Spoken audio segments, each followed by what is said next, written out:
the stiffness measurement of the strung racket lower than the unstrung racket is because of the tension of the main string. For example, this metal frame is a racket head.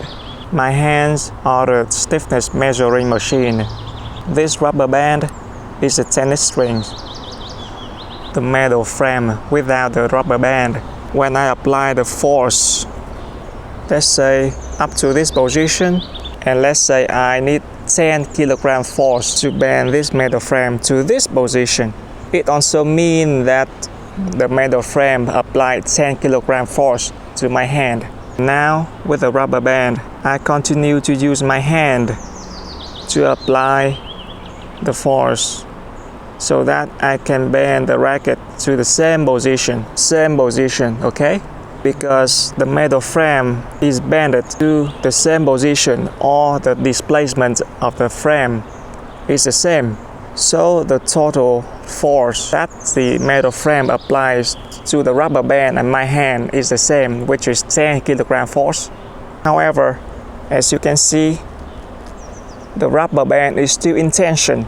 It means the rubber band applies some force to the metal frame. Let's say 2 kg force. Oh, my hands doesn't need to apply 10 kg force to bend this metal frame to this position because of the support from the rubber band. So now my hands only need to apply 10 minus 2 equals around 8 kg force. That explains why with the strings, when we use the machine to measure the stiffness of the frame, with the strings, the reading is lower than without the strings.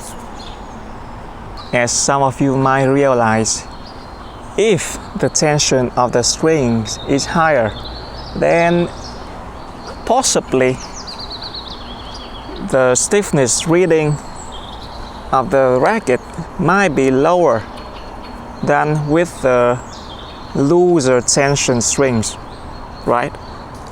In my experience, that is true. The higher the tension I apply to these strings, the lower the stiffness reading of this frame is, which means the stiffness reading of the strung racket doesn't make much sense. In addition, the way that we use to measure the stiffness of the racket, by the way, from the bubble RDC machine, is flawed. See you in the next video.